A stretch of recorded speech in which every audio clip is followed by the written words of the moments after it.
नमस्कार विद्यार्थियों, Vidya Bharati education group की ऑनलाइन क्लासेज में आपका हार्दिक स्वागत है। मैं करण सिंह आपके लिए फिजिक्स का फिर से नया टॉपिक लेकर आया हूं। इसमें हम आयताकार कांच की पट्टिका द्वारा अपवर्तन पढ़ेंगे। इससे पहले हमने अपवर्तन से संबंधित कुछ घटनाएं पढ़ी थी, ठीक है, जिसमें हमने पढ़ा था कि सूर्योदय से पूर्व तथा सूर्यास्त के पश्चात भी सूर्य का दिखाई देना, यह अपना लास्ट टॉपिक था। इसके आगे हम चलते हैं आयताकार कांच की पट्टिका द्वारा अपवर्तन। अपने पास एक आयताकार कांच की पट्टिका है। आयताकार कांच की पट्टिका से हम अपवर्तन की बात करेंगे तो यहाँ पर देखना कि ये आपके पास कोई आयताकार कांच की पट्टिका है। ओके, अब यहाँ पर देखिए ये आयताकार कांच की पट्टिका है, ठीक है। अब यहाँ पर हमने इसको रखा है। ये पट्टिका जो है कांच की है, इट मीन्स ग्लास की है, और इसके दोनों ओर मीडियम क्या है, मीडियम एयर मान लेते हैं।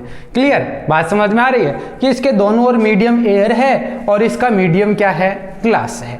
तो इधर देखना कि जो भी पहले प्रकाश किरण जो है यहाँ आती है, ध्यान देना, पहले प्रकाश किरण यहाँ आती है तो हम ये कहेंगे कि यहाँ पर ये एयर है। क्या है, एयर। ओके, और ये क्या है, ये ग्लास है। ओके, ये ग्लास है और ये फिर क्या है, एयर है भाई। ओके, इधर देखना, यहां पर एयर और ग्लास का कंपैरिजन करें तो एयर क्या है, comparison to glass rare medium, और ग्लास क्या है, डेंसर मीडियम है। क्लियर भाई, एयर रेयर मीडियम है और ग्लास क्या है, डेंसर मीडियम है। तो यहां पर आपको पता है कि जब भी प्रकाश किरण विरल माध्यम से सघन माध्यम में संचरित होती है तो क्या होता है, अभिलंब की ओर झुक जाती है। क्लियर, क्या होता है, अभिलंब की ओर झुक जाती है। तो यहां पर देखना कि ये प्रकाश किरण ऐसे जानी चाहिए थी, ये इधर ऐसे झुक गई। ठीक है, यहां पर मैं कह दूं ये I1 हो गया और ये R1 हो गया। क्लियर, आगे देखना, अब यहां से क्या होगा कि प्रकाश किरण जो है किधर जाएगी, ग्लास टू एयर, भाई सघन माध्यम से विरल माध्यम में जाएगी। और जब प्रकाश किरण बच्चों सघन माध्यम से विरल माध्यम में जाती है तो क्या होता है, अभिलंब से दूर हट जाती है। ठीक है, तो यहां पर क्या हुआ कि ये प्रकाश किरण ऐसे आ रही थी, अब ये ऐसे चली गई। क्लियर, बात समझ में आ रही है, ये प्रकाश किरण जो है आपकी ऐसे चली गई। ठीक है, ऐसे जानी चाहिए थी, ऐसे चली गई। तो ये देखना कि यहां पर हम ये कह सकते हैं कि प्रकाश किरण का अपवर्तन कितनी बार हो गया भैया, प्रकाश किरण का अपवर्तन 2 बार हो गया। प्रकाश किरण का अपवर्तन कितनी बार हुआ, 2 बार। तो हम क्या कह देंगे, air to glass, glass to air. तो आप ये कहेंगे कांच की आयताकार पट्टिका द्वारा प्रकाश का अपवर्तन कितनी बार होता है, 2 बार होता है। ठीक है, आयताकार कांच की पट्टिका द्वारा प्रकाश का अपवर्तन 2 बार होता है। एक तो वायु से कांच में और एक कांच से वायु में। क्लियर, बात समझ में आ रही है। तो यहां पर हम ये कह देंगे कि आयताकार कांच की पट्टिका से प्रकाश का अपवर्तन 2 बार होता। कितनी बार होता है, 2 बार होता है। ठीक है, आयताकार कांच की पट्टिका से प्रकाश किरण का अपवर्तन 2 बार होता है। ठीक है, तो यहां पर देखना, कहां से, वायु से कांच में तथा कांच से वायु। ठीक है, वायु से कांच में तथा कांच से वायु। ओके, आगे चलिए। यहां पर देखना, यहां पर एक चीज और होती है। क्या होती है कि ये जो आपके पास ये ऐसे, ये आपतित किरण ऐसे आनी चाहिए थी। ठीक है, तो आप ये कहेंगे कि निर्गत किरण आपतित किरण के क्या होती है, समांतर होती है। ठीक है, तो आप क्या कहेंगे, तथा निर्गत किरण वायु से कांच में तथा कांच से वायु में, ठीक है, तथा निर्गत किरण, ठीक है, आपतित किरण के समांतर होती है। आप ये लिख देंगे, आपतित किरण के समांतर होती है। क्लियर? आप कह देंगे आपतन कोण का मान निर्गत कोण के बराबर होता है, निर्गत कोण के बराबर होता है। ठीक है भाई, ये लो, आपतन कोण का मान किसके बराबर हो गया भाई? निर्गत कोण के बराबर हो गया। क्लियर? बात समझ में आ रही है यहाँ तक? अच्छा, अब आगे हम बात करते हैं, ठीक है। यहाँ पर देखना कि आपतन कोण का मान निर्गत कोण के बराबर हो जाता है, लेकिन निर्गत किरण जो है पार्श्व विस्थापित हो जाती है। निर्गत किरण में पार्श्व विस्थापन हो जाता है, ठीक है। क्या हो जाता है? पार्श्विक विस्थापन हो जाता है। तो यहाँ पर देखना कि ये जो है आपका ये निर्गत कोण है I2। इस निर्गत कोण को हमने क्या कह दिया? I2 कह दिया। अच्छा, तो चलिए आगे चलते हैं कि आपतन कोण I1 और निर्गत कोण I2 का मान बराबर होता है। तो इसकी कंडीशन देख लेते हैं। तो यहाँ पर देखना, इसको मैं थोड़ा सा मिटा देता हूँ। यहाँ पर देखिए, इस निर्गत कोण को आप R2 भी कह सकते हैं, नो प्रॉब्लम, R2, ठीक है। और यहाँ पर ये R1 रहेगा ही, कोई दिक्कत नहीं। अच्छा, अब आगे देखिए, आगे चलते हैं। इसको आप उतार लेना स्क्रीनशॉट लेकर, ठीक है। आगे चलते हैं, आगे देखना। अब इसी बात को मैं आगे बढ़ाता हूँ, ठीक है, थोड़ा नॉलेज बढ़ाने के लिए।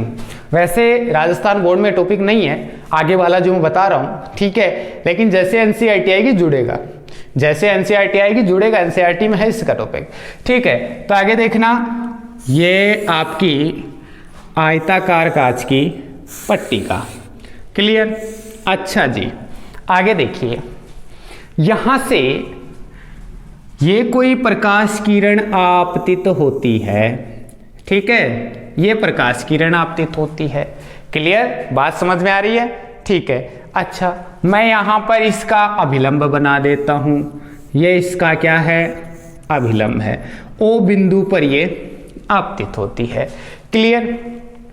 अब यहां पर ये ऐसे सीधी निकल जानी चाहिए, ऐसे बताओ, निकल जानी चाहिए कि नहीं निकल जानी चाहिए? ऐसे सीधी निकलनी चाहिए। अब यहां पर सीधी नहीं निकलती है, क्योंकि यहां पर क्या हो जाता है? इसका यहां पर रिफ्रैक्शन हो जाता है। क्लियर?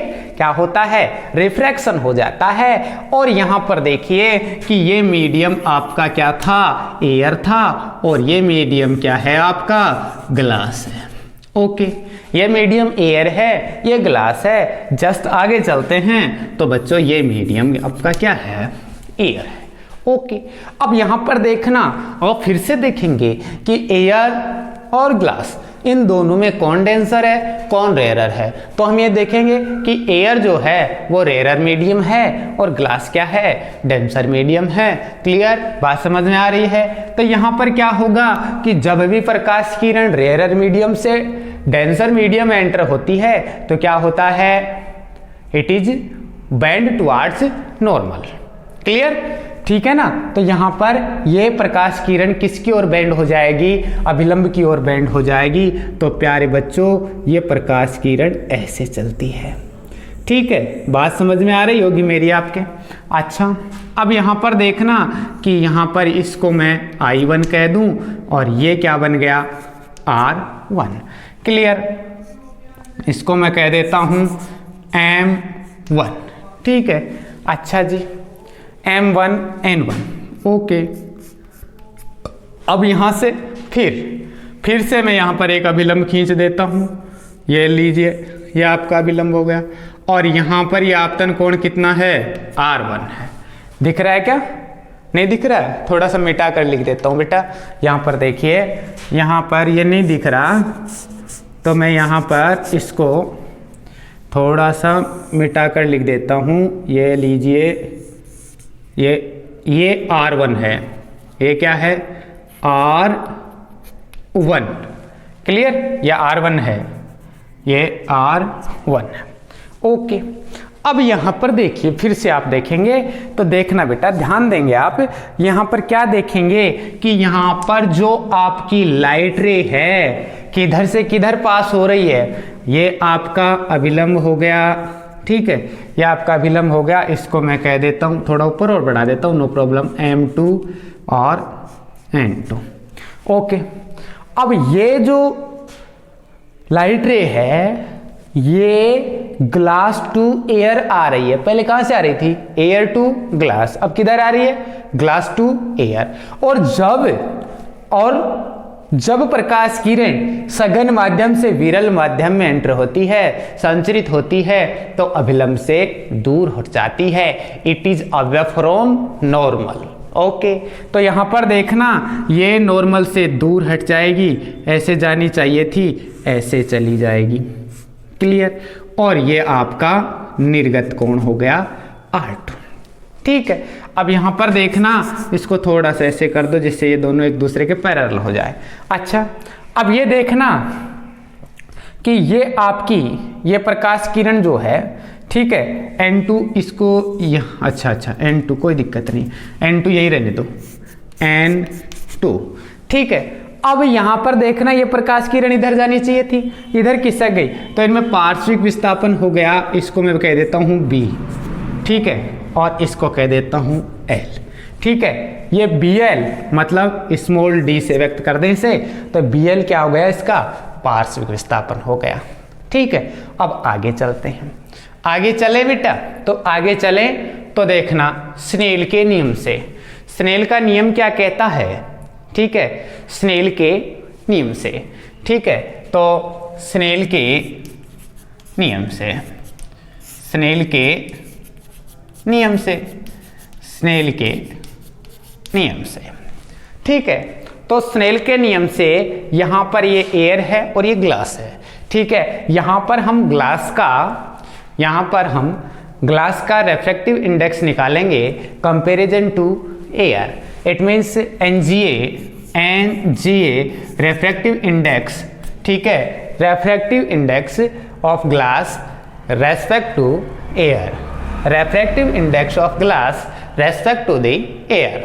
ओके, चलिए आगे, NGA, यहां पर मैं इसको ऐसे लिख देता हूं, NGA, ठीक है। ओके, तो इधर देखना, यहां पर क्या कहेंगे, sine I1, okay, upon sine R1, sine R1, equation number 1, कोई बात नहीं।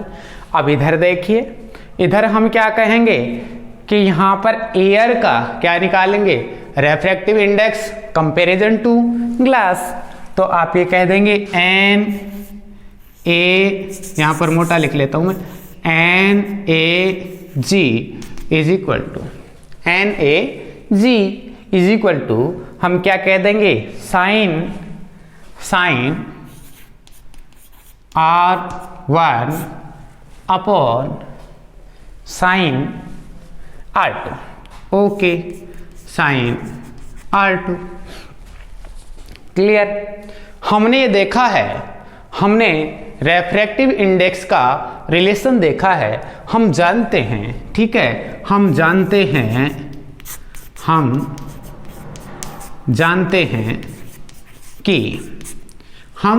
हैं क्या, या इन दोनों को गुणा कर लेते हैं एक बार, ठीक है, दोनों को गुणा करें, ठीक है, दोनों को गुणा कर लें तो क्या आएगा, NGA into NAG, NGA into NAG, ठीक है।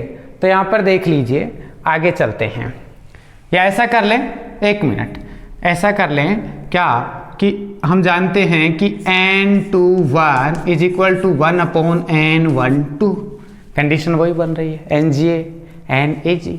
तो यहाँ पर देखिए, मैं ये कह दूँ क्या कि NGA is equal to 1 upon NAG, okay, बात समझ में आ रही है। तो यहाँ पर देखिए एन जी का वैल्यू रखिए sine I1 upon sine R1 is equal to क्या आएगा 1 upon sine R1 upon sine R2। Okay, आगे चलिए, आगे चलते हैं। Sign I1 upon sine R1 है क्या 1 इज इक्वल टू, ये देखिए ऐसे नीचे वाली ऊपर चली जाएगी, तो क्या आएगा sign R2 upon sine R1। Okay, R1 से R1 कैंसिल हो गया, क्लियर सी बात है। तो आप क्या कह देंगे sine I1 is equal to sine R2। Okay, अब आगे देखिए, आगे बोलेंगे आप क्या छोटे कोणों के लिए, छोटे कोणों के लिए, छोटे कोणों के लिए क्या कह देंगे sine theta is nearly is equal to theta. Okay, it means sine I1 is nearly is equal to I1 and sin R2 is nearly is equal to R2। It means हम कह सकते हैं कि I1 is equal to R2। Okay, तो आप कह सकते हैं आता है आपतन कोण का मान निर्गत कोण के बराबर होता है तथा आपतित किरण निर्गत किरण के समांतर होती है। तो आप क्या कह देंगे अतः स्पष्ट है, अतः स्पष्ट है कि आपतित किरण, सॉरी आपतित नहीं, कि निर्गत किरण, अतः स्पष्ट है कि निर्गत किरण आपतित किरण के समांतर होती है।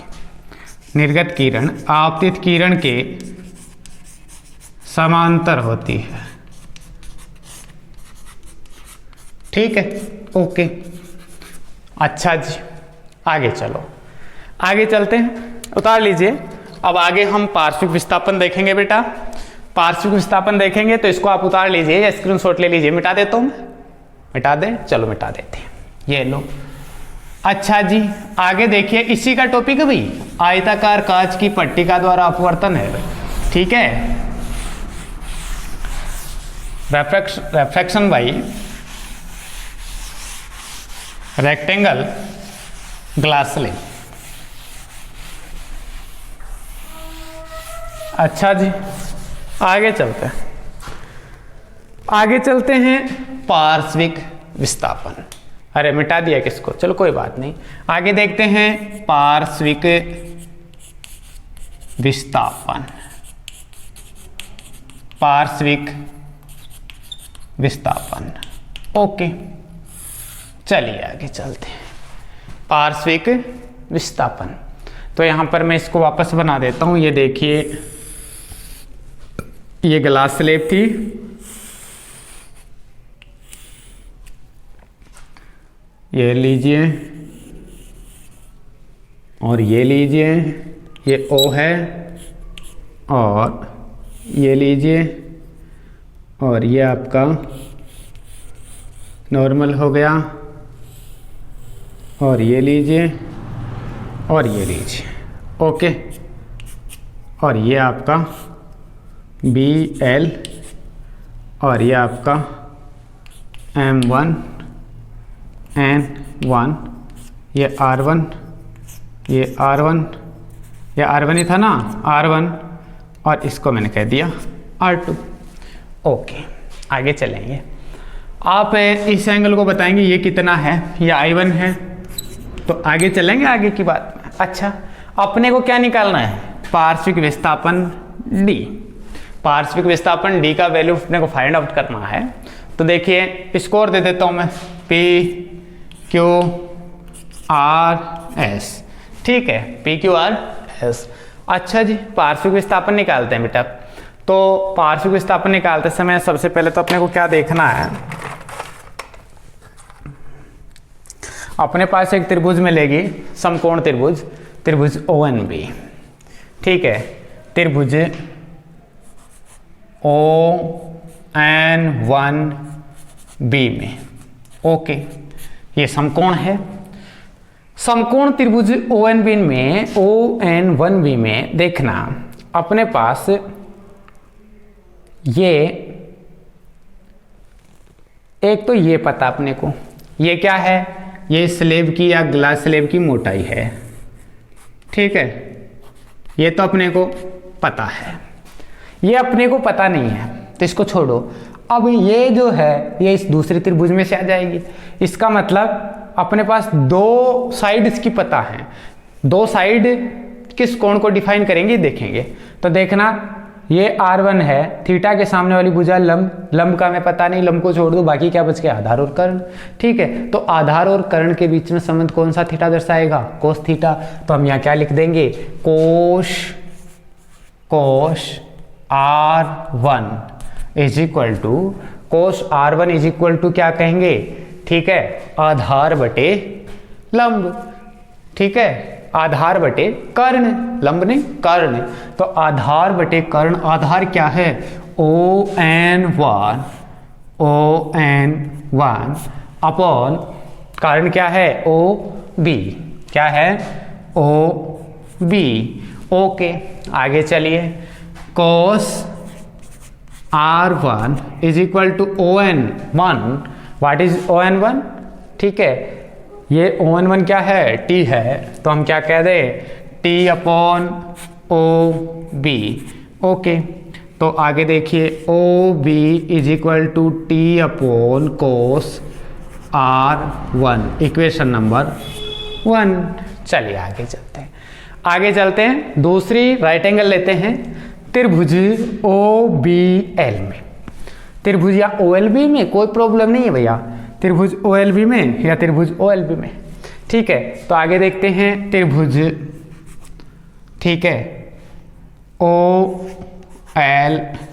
में, त्रिभुज OLB में फिर से वही बात हो गई, अपने को ये ज्ञात करनी है, ये पहले से अपने पास इसका वैल्यू है, इन दो के बीच में जो है रिलेशन कौन रिप्रेजेंट करेगा, यहाँ पर थीटा, इसका थीटा ये है, तो यहाँ पर ये थीटा कितना होगा भैया, ये थीटा होगा अपना, देखना ये पूरा एंगल क्या है I1 है, क्योंकि I1 देखो ये पूरा I1 है, ठीक है। अब इसमें से बाकी कितना निकल गया R1, एक मिनट वापस देख लीजिए, ये पूरा एंगल क्या है, जितना ऊपर वाला है भैया I1, क्या है I1।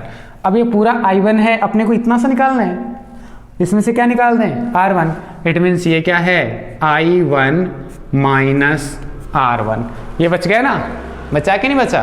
तो आगे देखेंगे आप त्रिभुज OLB में, अब ये रिलेशन कौन रिप्रेजेंट करेगा, थीटा के सामने वाली भुजा लंब, लंब है, लंब और कर्ण के बीच में संबंध कौन दर्शाएगा, साइन थीटा। इट मीन्स आप क्या कहेंगे, क्या कहेंगे, sine I1 minus R1, sine I1 minus R1 is equal to क्या कहेंगे, लंब बटे कर्ण। तो आप क्या कहेंगे, BL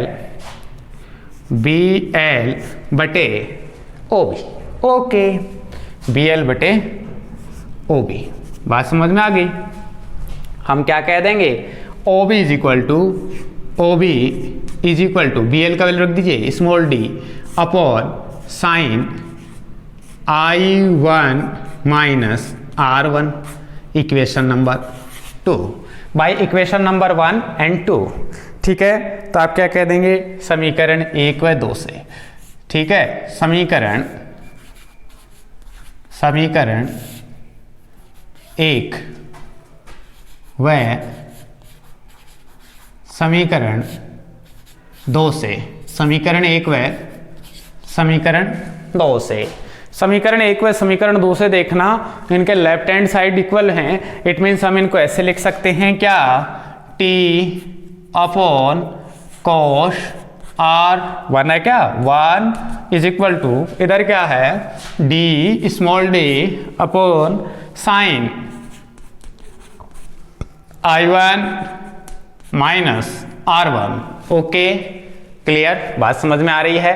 अपने को फाइंड आउट क्या करना है, अपने को फाइंड आउट करना है स्मॉल d, क्या फाइंड आउट करना है स्मॉल d, तो मैं इसे लिख सकता हूँ small d is equal to क्या, साइन T1 सॉरी T, ठीक है, into sine T into sine I1 minus R1 upon cos R1। बात समझ में आ रही है? अब आगे देखना, छोटे कोणों के लिए साइन थीटा लगभग बराबर थीटा, लेकिन यदि एंगल छोटा हो जाएगा तो कोस थीटा को थीटा के बराबर नहीं करेंगे, क्योंकि एंगल छोटा होते होते जीरो हो जाता है। कोस जीरो का वैल्यू कितना होता है? 1 होता है। इट मीन्स कोस R1 किसके इक्वल होगा? 1 के इक्वल होना चाहिए। तो आप क्या कह देंगे कि यदि कोण छोटा, यदि कोण छोटा हो, यदि कोण छोटा हो तो क्या कहेंगे आप? Sine I1 minus R1 is nearly is equal to I1 minus R1।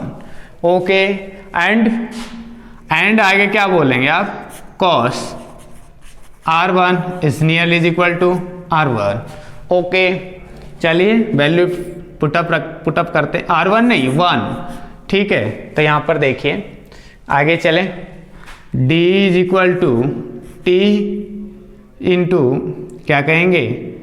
I1 minus R1 upon कुछ नहीं, ये आपका क्या आ गया?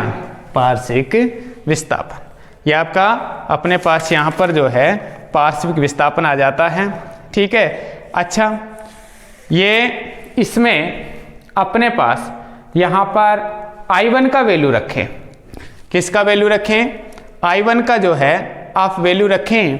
तो I1 का वैल्यू कैसे निकालेंगे? थोड़ा सा और बढ़ा देते हैं इसको कि सर यहाँ पर हम यहाँ पर इस ग्लास का रिफ्रैक्टिव इंडेक्स रखें, क्योंकि ये था अपना एयर और ये क्या था? ग्लास, ठीक है, ये ग्लास था, ठीक है। तो इस ग्लास का हम रिफ्रैक्टिव इंडेक्स लिखें। कभी कई जगह रिफ्रैक्टिव इंडेक्स के पदों में अपने को पार्श्विक विस्थापन देखने को मिलता है, तो आप रिफ्रैक्टिव इंडेक्स के पदों में लिखेंगे तो क्या कहेंगे? स्नेल के नियम से। इधर लिख देता हूं मैं, यहाँ पर दिख रहा होगा आपको। तो आप क्या कहेंगे? स्नेल के नियम से। स्नेल के नियम से। स्नेल का नियम क्या कहेगा कि N/1 या NGA, एयर का रिफ्रैक्टिव इंडेक्स 1 मानते हैं और बाकी का एयर से ज़्यादा होता है, ठीक है, ग्रेटर देन 1। ओके, तो हम इसको N ही कह देते हैं। यहाँ पर N इज इक्वल टू, दिख नहीं रहा क्या ये? 1 मिनट देखिएगा भैया, इधर देखना, 1 मिनट, इसको मिटा देता हूँ ढंग से। ये देखिए N, ठीक है, आप क्या कहेंगे? Sine I1 upon sine R1। Clear? अब यहां पर आपके फिर से छोटे कोणों के लिए आप यहां लिखें, चूंकि sine I1 is nearly is equal to I1 and sine R1 is nearly is equal to R1, it means N is equal to क्या लिखेंगे? I1 upon R1। ओके, अब यहाँ पर I1 का वैल्यू आप लिख सकते हैं, कितना है I1 का वैल्यू भैया? I1 का वैल्यू है NR1, और R1 का वैल्यू भी आप लिख सकते हैं, ठीक है। R1 का वैल्यू भी लिख सकते हैं, आप चाहें तो R1 का वैल्यू लिख लें, आपके पास इंसिडेंट एंगल है ही, ठीक है। तो आगे देखना, क्या कहें? R1 दिख रहा होगा, R1 इज इक्वल टू क्या होगा? I1 upon N1। उधर दिखेगा नहीं, मैं इधर लिख देता हूँ, ये जगह है ना, ये देखिए, उधर से मैं वापस राइट कर रहा हूँ। R1 इज इक्वल टू क्या? I1 अपॉन N1 नहीं है भैया, ये N है, ठीक है। अच्छा, आगे देखिए, अब यहाँ पर इस इक्वेशन में R1 का वैल्यू रख दीजिए, तो क्या आ जाएगा? Small d is equal to T, ठीक है, इंटू I1 माइनस क्या? R1 का value I1 upon N। Okay, I1 को कॉमन ले लीजिए, d is equal to I1 t, और अंदर क्या बच गया? 1 माइनस 1 अपॉन N। ओके, ये जो है आपका पार्श्विक विस्थापन का सूत्र है किसके पदों में, रेफ्रैक्टिव इंडेक्स के पदों में आपके पास पार्श्विक विस्थापन का ये सूत्र आ गया। ठीक है, अच्छा अब आगे देखना, ये तो बात हो गई आपके कांच की स्लेब से प्रकाश का अपवर्तन। अब मैंने जो अभी आपको रिफ्रैक्शन पढ़ाया, अपवर्तन पढ़ाया, इसमें आपको मैं कुछ क्वेश्चन हल करवाता हूँ। ठीक है, कुछ क्वेश्चन हल करवाता हूँ। इन क्वेश्चनों में देखना, यहाँ पर कुछ बात करता हूँ मैं, एक आधे क्वेश्चन हल करवा देता हूँ जिससे आपके कहीं प्रॉब्लम नहीं आए। ठीक है, मेरा मिटता नहीं इससे।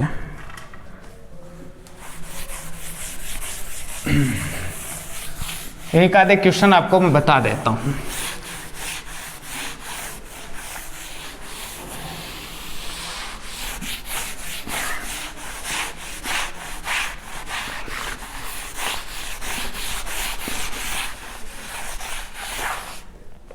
ठीक है, पहला क्वेश्चन देखना, क्वेश्चन नंबर 1, जल तथा, पहला क्वेश्चन है, जल तथा कांच के अपवर्तनांक, जल तथा कांच के अपवर्तनांक 4/3 तथा जल तथा कांच के अपवर्तनांक 4/3 तथा 3/2 है। ठीक है, जल का अपवर्तनांक ज्ञात कीजिए। किसका अपवर्तनांक ज्ञात करना अपने को, जल का अपवर्तनांक ज्ञात कीजिए जब प्रकाश किरण कांच से जल में प्रवेश करती है। जल का अपवर्तनांक ज्ञात कीजिए, जल का अपवर्तनांक ज्ञात कीजिए जब, जल का अपवर्तनांक ज्ञात करना है जब प्रकाश किरण, जब प्रकाश किरण कांच से जल में प्रवेश करती है। ठीक है, कांच से कहाँ प्रवेश करती है, जल में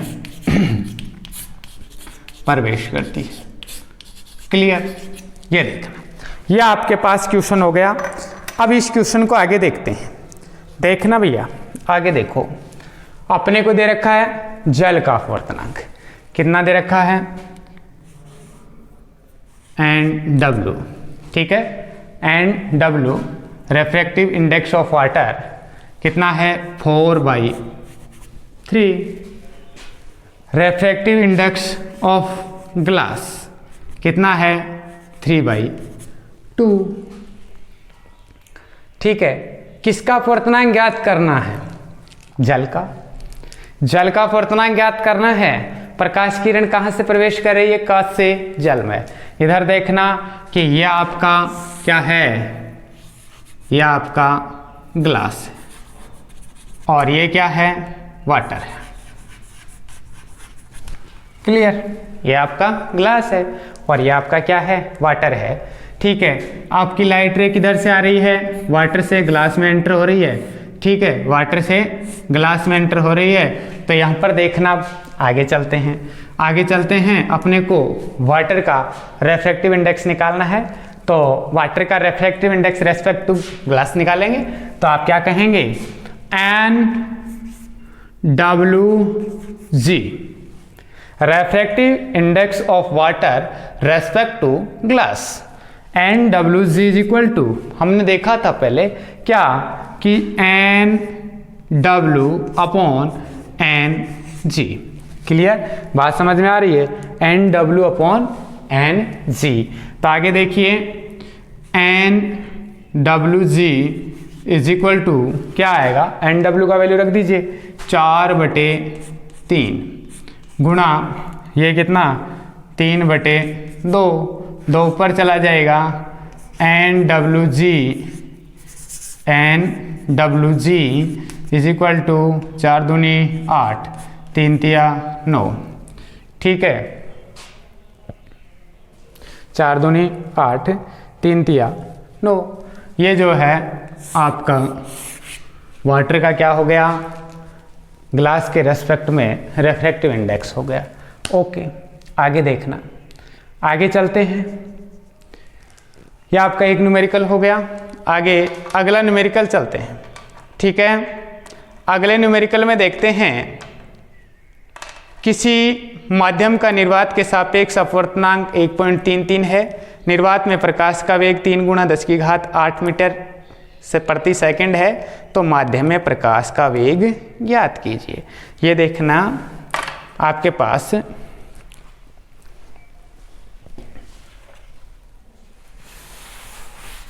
अगला क्वेश्चन है,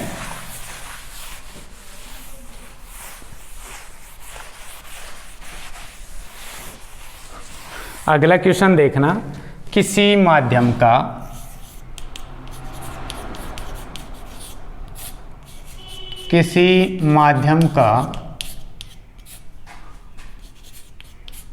निर्वात के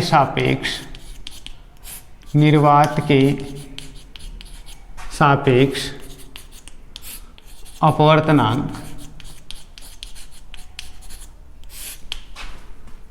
1.33 है तथा निर्वात में प्रकाश की चाल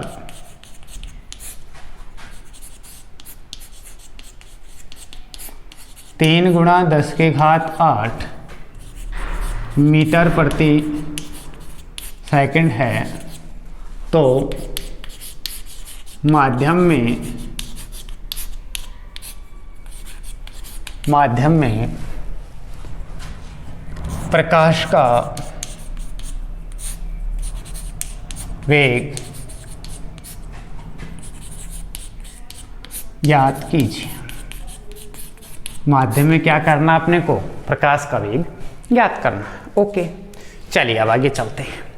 आगे चलते हैं, आपको पता है कि आपने रिफ्रैक्टिव इंडेक्स निकाला, तो आपने क्या कहा था, निर्वात में प्रकाश की चाल बटे माध्यम में प्रकाश की चाल। It means n is equal to n is refractive index of medium. Okay, n is refractive index of medium, n is equal to c/v। c is velocity of light in free space. Okay, और vacuum, free space कह दीजिए चाहे vacuum कह दीजिए, v is velocity of light in medium. Okay, यहाँ पर अपने को माध्यम में प्रकाश का वेग निकालना है, तो आप क्या कह देंगे, v इज इक्वल टू क्या, c/n। क्लियर, बात समझ में आ रही होगी। v इज इक्वल टू हम क्या कह देंगे, 3 × 10⁸। ओके, ठीक है, 3 × 10⁸। और ये जो आपका n है 1.33, इसको 4/3 भी आप लिख सकते हैं, कोई दिक्कत नहीं है। ठीक है, तो आप क्या कह देंगे, 4/3। ओके, और v इज इक्वल टू क्या हो गया भाई, 9 × 10⁸ क्लियर, बात समझ में आ रही है। आप कह देंगे क्या, v इज इक्वल टू 2.5 × 10⁸ ठीक है, मीटर प्रति सेकंड। ओके, ये जो है आपका माध्यम में क्या हो गया बेटा, प्रकाश का वेग हो गया। ठीक है, अच्छा आगे चलते हैं। अब आगे एक छोटा सा क्वेश्चन जो है, मैं दर्पण से जो वहाँ पर छूट गया था वो क्वेश्चन बताने जा रहा हूँ। समतल दर्पण जो है उसकी फोकस दूरी कितनी होती है, यहीं लिख देता हूँ। ये क्वेश्चन है, आपसे क्वेश्चन पूछ लिया जाए कि समतल दर्पण की फोकस दूरी, समतल दर्पण की फोकस दूरी कितनी होती है, समतल दर्पण की फोकस दूरी कितनी होती है। ठीक है, एक छोटा सा क्वेश्चन आ गया बीच में से, समतल दर्पण की फोकस दूरी कितनी होती है, तो आपको आंसर में लिखना है समतल दर्पण की फोकस दूरी अनंत होती है। कितनी होती है? अनंत होती है, क्योंकि समतल दर्पण को एक बहुत बड़े गोले का छोटा भाग माना जा सकता है। ठीक है, बहुत बड़े गोले का छोटा भाग माना जा सकता है। यदि गोला बहुत बड़ा होगा तो उसका सेंटर ऑफ कर्वेचर भी बहुत बड़ा होगा। ठीक है, और सेंटर ऑफ कर्वेचर जो है पोल से जितनी दूरी पर होगा उसकी आधी दूरी पर तो क्या होगा? फोकस भी होगा। तो यहाँ पर बहुत बड़ा का मतलब कहाँ भी हो सकता है? अनंत पर हो सकता, बहुत बड़े गोले का भाग माना जा सकता है समतल दर्पण को, क्योंकि समतल दर्पण ऐसा है। अब ये गोला कब बनेगा, कितना बड़ा बनेगा, ये देखो ऐसे जाएगा, फिर पता नहीं कहाँ पर घूम के ऐसे आएगा। ठीक है, इसको बहुत बड़े गोले का भाग माना जा सकता है, इसलिए ठीक है इसकी फोकस दूरी क्या होती है? अनंत होती है। ठीक है, थैंक यू बच्चों। अगले वीडियो में मैं आपके लिए TIR टोटल इंटरनल रिफ्लेक्शन लेकर आऊँगा। ठीक है, पूर्ण आंतरिक परावर्तन। ठीक है, तब तक के लिए आप पढ़ते रहिए, वीडियो को शेयर कीजिए, लाइक कीजिए और चैनल को सब्सक्राइब कीजिए। ठीक है, और ज़्यादा से ज़्यादा वीडियो को देखिए और इस महामारी काल में अपनी पढ़ाई को निरंतर रखिए। धन्यवाद।